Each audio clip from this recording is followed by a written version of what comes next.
Dan ketika orang yang ditolaknya itu adalah bukan orang-orang sembarangan, ini raja, dan sedang mengadakan pesta di hadapan para pemimpin, mungkin negara, sahabat, tetangga, dan seterusnya gitu ya.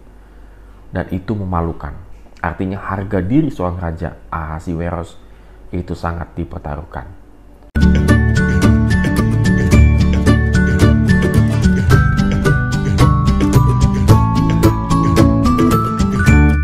Shalom Go Traders, hari ini kita mengucapkan syukur karena Tuhan memberikan kita kehidupan untuk melakukan segala aktivitas kita.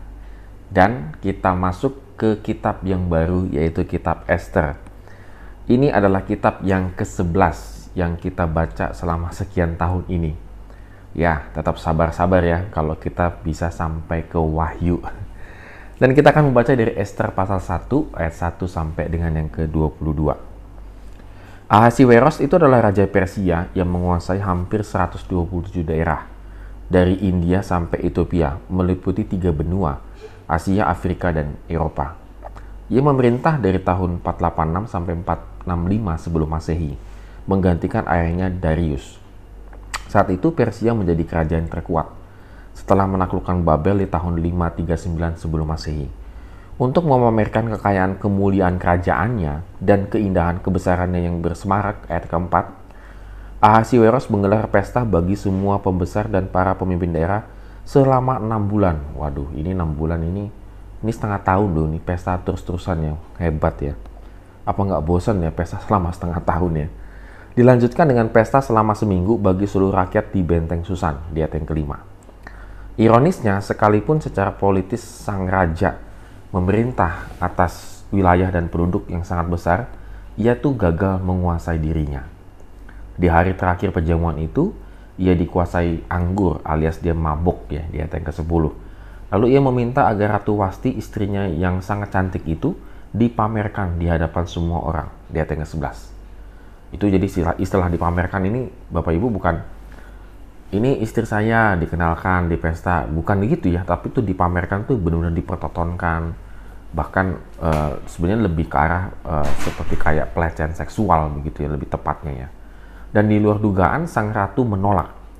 Tentunya hal ini membuat raja murka. Lalu dia mengeluarkan undang-undang yang tidak dapat dicabut kembali.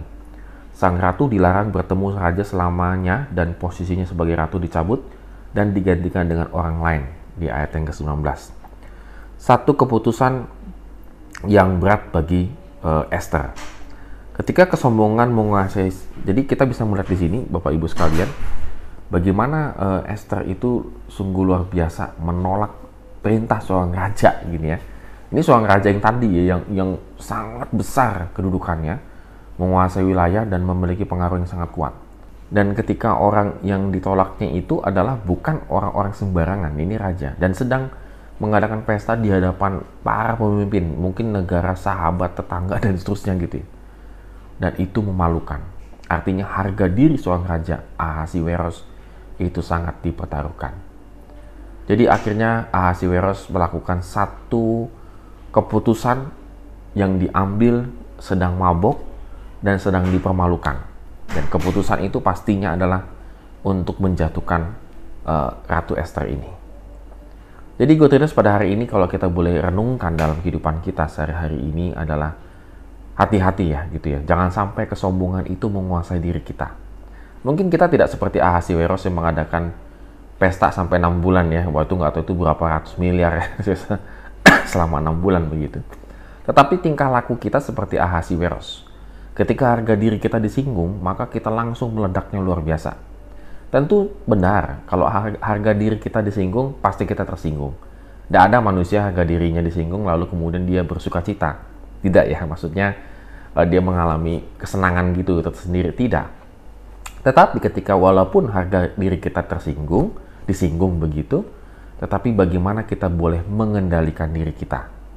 Makanya penting sekali untuk kita hidup fokus kepada Tuhan, supaya kita tidak mabok begitu ya. Artinya mabok di sini tentunya mungkin bagi Anda yang suka mabok ya segera bertobat begitu ya.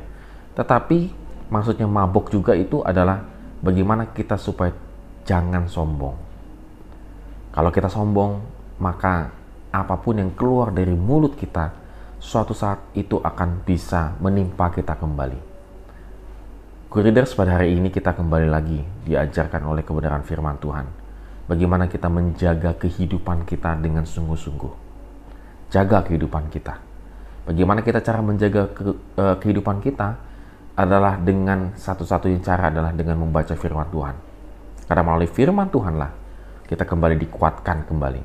Supaya hidup kita fokus kepada Tuhan. Apapun yang mengganggu kehidupan kita dapat kita kendalikan. Sehingga yang keluar dari mulut kita adalah selalu mengucapkan syukur dan memuliakan namanya. Amin. Have a nice day and God bless us.